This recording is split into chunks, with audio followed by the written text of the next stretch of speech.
అధికార ప్రతిపక్షాలపై APCC chief Sharmila Reddy మరోసారి కీలక ఆరోపణలు గుప్పించారు. గత 10 ఏళ్లలో చంద్రబాబు జగనన్న తట్టెడు మట్టి కూడా మొయ్యలేని మండిపడ్డారు.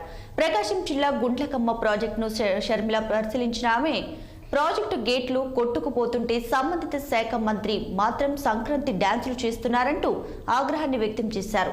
750 కోట్ల రూపాయలతో వైఎస్ఆర్ నిర్మించినటువంటి ప్రాజెక్టును పూర్తిగా నిర్వీర్యం చేయాలని చూస్తున్నారని ఆగ్రహాన్ని వ్యక్తం చేశారు. ఇక్కడ అధికారులు నిర్వహణ సరిగ్గా లేకనే గేట్లు కొట్టుకుపోయాయంటూ చెబుతున్నట్లు గుర్తు చేశారు. మరమ్మతులు చేయాల్సింది పోయి ప్రాజెక్టు నిర్వహణలో లోపాలు ఎత్తి చూపుతున్నారని ఫైర్ అయ్యారు. ఇప్పుడున్న వైసీపీ ప్రభుత్వం గేట్లు కొట్టుకుపోతుంటే డాన్సులు చేస్తుందని ఆరోపించారు షర్మిల. 5 సంవత్సరాలుగా ఈ ప్రాజెక్టు మెయింటెనెన్స్ చేస్తున్నా ఈ రోజు ఈ ప్రమాదం వచ్చేదే కాదు. జగనన్న గారు గత 5 సంవత్సరాలుగా ముఖ్యమంత్రిగా ఉన్నారు. జగనన్న గారు రాజశేఖర రెడ్డి గారి ఆశయాలను నిలబెడుతున్నాను అంటున్నారు. కానీ సమాధానం చెప్పాల్సిన విషయం ఏమిటంటే రాజశేఖర రెడ్డి గారు 750 కోట్లు పెట్టి ఈ ప్రాజెక్టును కడితే మీరు కనీసం సంవత్సరానికో లేకపోతే 2-3 సంవత్సరాలకు ఒకసారో 2 కోట్లో 4 కోట్లో రిలీజ్ చేసిన ఈ మెయింటెనెన్స్ పనులు జరుగుతాయి.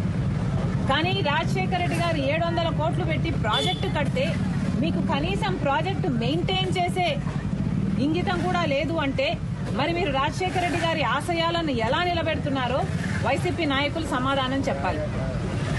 రాజశేఖర రెడ్డి గారు ఎంతో చిత్తశుద్ధిగా జలయజ్ఞం తలపెడితే ఈ ప్రాజెక్టు సాధ్యమైంది. 1,00,000 ఎకరాలకు నీళ్లిస్తున్నది. ఒంగోలు పట్టణంతో సహా చుట్టుపక్కల మండలాలకు తాగునీరు కూడా ఇస్తున్నది. మీ పుణ్యమా అని ఈరోజు ఇంతమంది మంత్రులు, ఎమ్మెల్యేలు వీళ్ళందరూ ఉన్నారు ఇక్కడ. సంబంధిత మంత్రి అయితే సంక్రాంతి డాన్సులు చేస్తాడంట తప్ప పని చేయడట. ఇక్కడ ఏ మాత్రం మెయింటెనెన్స్ ఉన్నా ఈ ప్రమాదం జరుగుండేది కాదు. ఈరోజు ఒంగోలు పట్టణం సైతం మంచినీళ్లు రావటం లేదు. ఇక్కడ ఉన్న నాయకులు చెప్పిన మాట ప్రతిరోజు నీళ్లు ఇస్తామన్నారు ఒంగోలు పట్టణానికి. ఒక రోజు ఇచ్చింది లేదు. ఈరోజు కనీసం 2-3 రోజులకు ఒకసారి కూడా నీళ్లు రావట్లేదు. తాగడానికి నేను చెప్తున్నది తాగే నీరు, మంచి నీళ్ల కోసం కూడా ఇక్కట్లు పడుతున్నారు.